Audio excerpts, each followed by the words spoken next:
మనం మన కోసం కొంచెం కష్టపడదాము, కొంచెం నిద్ర తగ్గిద్దాము, కొంచెం భోజనం తగ్గిద్దాము, కొంచెం అడవుల్లో తిరుగుదాము, కొంచెం ధ్యానం చేద్దాము, మన కోసం మనం త్యాగం చేసుకుందాము. మన పక్క వాళ్ళ కోసం త్యాగం కాదు, అది మన కోసం మనం త్యాగం చేసుకుంటున్నాము. ఈ త్యాగం అన్న దాని ఒక వర్డ్ యొక్క మీనింగ్ మనం తెలుసుకుంటే మనం అందరూ త్యాగమైలం అవుతాం. ఆవిడొక్కటే కాదు, మనం కూడా త్యాగమైలం అవుతాం. మన కోసం మనం చేసుకుంటున్నాం త్యాగము. జగపతి రాజు గారు తన కోసం తాను త్యాగం చేస్తున్నాడు ఇక్కడ.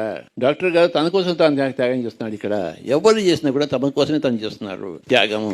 ఎవరు ఇంకొకరికి చేయటం లేదు, చేయజాలరు, చేయడం ఇంపాసిబుల్. ఒక మనిషి ఇంకో మనిషికి చేయడం ఇంపాసిబుల్, అసంభవము. ఏ మనిషి ఇంకో మనిషికి ఏమీ చేయలేడు, చేయాలనుకున్నా చేయలేడు. ఎవరు ఇంకొకరికి ఏమీ చేయలేరు.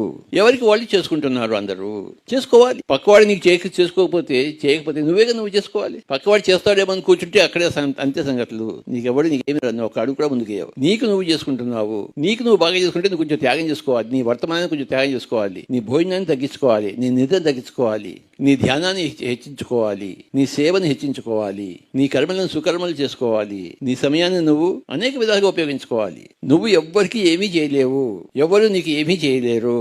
ఎవరికి వారే యమునా తీరే. నేను నా కోసం చేస్తున్నాను. నా పంట నేను పండించుకోవాలి. ఇగో పండించుకుంటున్నాను. ఇగో నా పంట అంతా ఇక్కడే ఉంది.